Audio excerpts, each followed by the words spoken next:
So then, Darren, the aim for this weekend really is to keep going where you left off 2 weeks ago. Yeah, very much so. We, slightly frustrated that the game against Shrewsbury was cancelled, but we had plenty of time to deal with that and work out what we wanted to do. We got a lot of time and match time into the players that hadn't been playing on a regular basis. So no, it was good for that. But obviously we're back to we've got 3 games in a week again, so we're back into it. Yeah, good to keep bouncing along, and you had the EFL Trophy game in there as well, which gave an opportunity for some of the other players to get involved. And I suppose there's always the potential with 3 games in a week that you will need to mix things around a bit more. Oh, absolutely. We're going to need all the squad. We've got a squad of 23 players, 3 goalkeepers, so 20 outfield players. We're going to need them all in terms of whether it's freshening things up, whether we're going to get injuries as the season goes on. Touch wood, not too many. But that's why we've got the squad.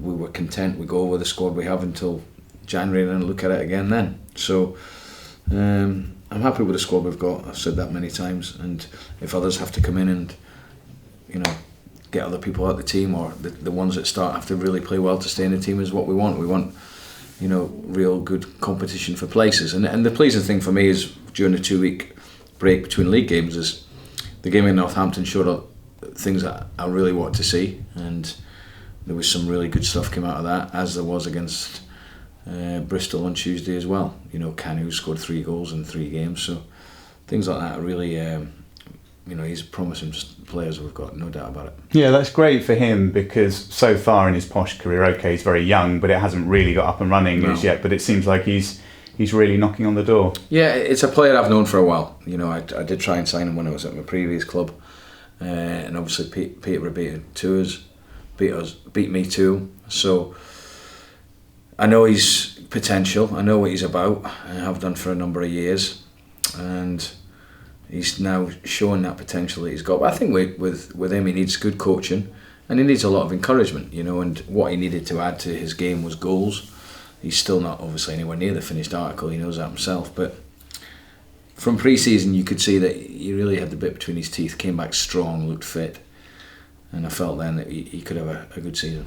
With Fraser Blake Tracy, is he making the progress that you'd hope he'd make over the 2 weeks? He is. He's only been out for that period of time. He will be fit, you would imagine, if everything goes to plan, he'll be fit for the Doncaster game, so he'll only have missed 3 weeks. He'll start training with the boys, done all his grass work, he'll start training with the boys on Monday. Tuesday would come too early for him, so if he gets a week's training, then he hasn't missed too much. Yeah, and all part of the learning experience for him, having had a great start to his Posh career. It's what happens in football, isn't it? You pick up knocks and niggles and you have to bounce back. Yeah, whenever we get a muscle injury, we need to really look into it and why, and this one was quite an easy one to identify, to have an explanation for. He'd obviously come in to us from a lower league. He'd obviously then played a lot of games, but the issue was that he's over enthusiasm in terms of he was doing sessions in the gym. It just became too much. So it's something that he needs to learn from, and we do. But he's back pretty quick, as quick as we could have hoped. Anything else to report on the injury front? No, I know there was 1 or 2 niggles the other day, but we're hopeful that they're okay. When it comes to Rochdale, what do you make of them as a side? They've done very well towards 7 games in now we're coming up to, and they've done very, very well. They've only had 1 defeat, which was a very unfortunate one at home to Sunderland. Very, very good technical team, very good footballing team, all know their roles on and off the pitch. It's going to be a tough game, very tough game. And when it comes to the home form this season, I suppose you want to be dealing with all comers, all different sorts of teams. You've had a couple of tricky ones in Ipswich and Sunderland, and Rochdale will be a different sort of challenge. Yeah, the different sort of challenge in the sense that probably the expectation will be all on us, and they probably, just because it's Rochdale for whatever reason, but I've already got drummed into the players that this is going to be as tough a game as we've faced this season, and we have to make sure we're disciplined. If we're not disciplined, they'll cause us problems. If we can give a good disciplined performance off the ball, we know our strengths on it, we know where we can hurt teams. But it's all about us and keeping and maintaining our standards. And if we maintain the standards of the last 4 games, including the cup one, then we're very competitive in this league. We know that. If we can maintain the standards of trying to keep clean sheets as a team, then it gives us a right chance. But there's no question it's going to be a tough game against Rochdale, and that's why hopefully the stuff that we've worked on and spoke about is, the players have taken on board and will take on board come Saturday. Yeah, it's all about that consistency in League One. I guess in most leagues, really, most sides on their day can put in a really good performance, but the best sides are the ones that can do it week in, week out. That is the case. The ones that are obviously the most consistent over the 10 months. But we've had good examples of when perhaps we've not been at it. The best one's probably the first game we got beat, because we weren't anywhere near the level that I would expect. Since then we've got better and better, and we're getting closer to what I would expect from the team, and given some really good performances. And the Milton Keynes game and the Sunderland game, we just went to a different level and won both those games very comfortably.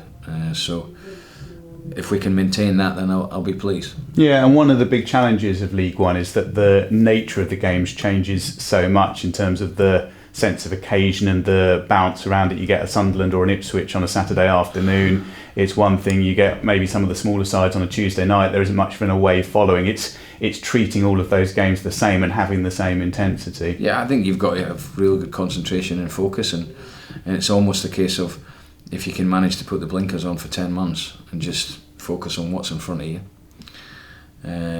focus on ourselves, that's the most important thing. Focus on the standards that we set every day in training, but also we have to take that into games.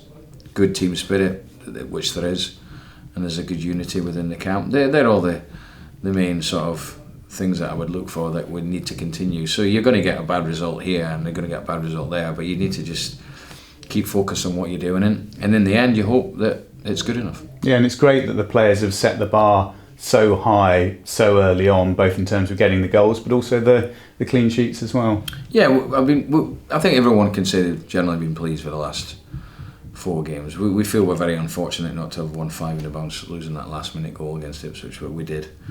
But since then we've been good. We look strong, we look fit, we look like we're full of running. The goals against Sunderland, the 2 counter-attacks, they're things that really please me. And the players look happy and confident, and that goes a long way, but we can't afford the break to stop the momentum. We have to just sort of rewind it and remind players of why we've been successful in the games we have been.